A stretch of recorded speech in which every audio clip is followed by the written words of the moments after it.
I told you that the book was getting ready to get really juicy. We've hit that point where Stanley has now stolen Mr. Sir's truck, wrecked it in a hole, and is now out in the middle of this desert, dried up lake, searching for Zero. So that's where we're going to start reading today with chapter 34. The sun was almost directly overhead.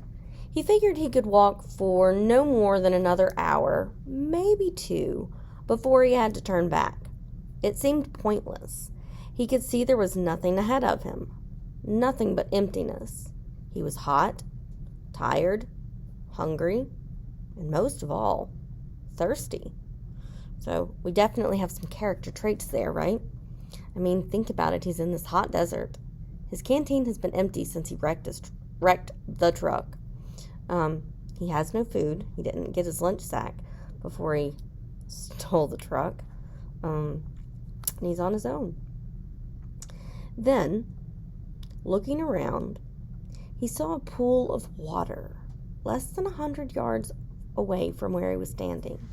He closed his eyes and opened them to make sure he wasn't imagining it. The pool was still there. He hurried toward it, and the pool hurried away from him, moving as he moved, stopping when he stopped. So is the pool of water really there? There wasn't any water. It was a mirage caused by the shimmering waves of heat rising off of the ground. You may have experienced this yourself. Sometimes when we're in a vehicle and the sun is beating down on the hood of the vehicle, it almost looks like something shimmery is rising off of the metal. That often looks like water. Or sometimes on the road, when the sun is hitting the road and the light is reflecting off of the road, that sometimes looks like water in the road, and it's actually just a reflection of the sun. These are optical illusions. Magicians take advantage of optical illusions all the time. That's how they are able to pull off some of their tricks. Not really a pool of water. It's kind of his brain playing tricks on him. He kept walking. He still carried the empty sunflower seed sack. So he's thinking he might need it. He doesn't know. He didn't know if he might find something to put in it. After a while, he thought he could make out the shape of the mountains through the haze.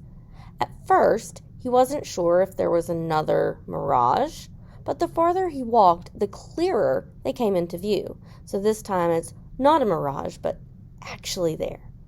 Almost straight ahead of him, he could see what looked like a fist with its thumb sticking straight up. What is it? God's thumb, right? That mountain form that he could make out in the distance before. Possibly the same thing that his great-grandfather said he found refuge on. He didn't know how far away it was. 5 miles, 50 miles. One thing was certain. It was more than halfway. He kept walking toward it, although he didn't know why. He knew he'd have to turn around before he got there, but every time he looked up at it, it seemed to encourage him, giving him the thumbs up sign, like, keep going, you got this.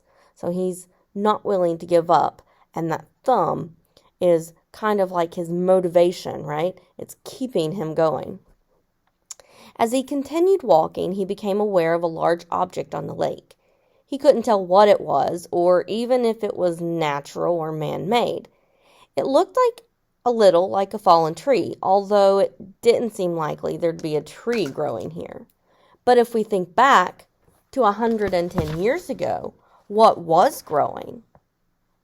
Yeah, they had peach trees, right? So I guess at one time there were peach trees there. Maybe not where the lake was, but around the lake. I don't know. It's possible.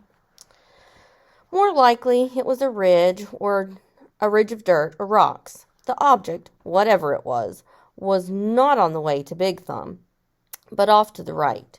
He tried to decide whether to go to it or continue to Big Thumb.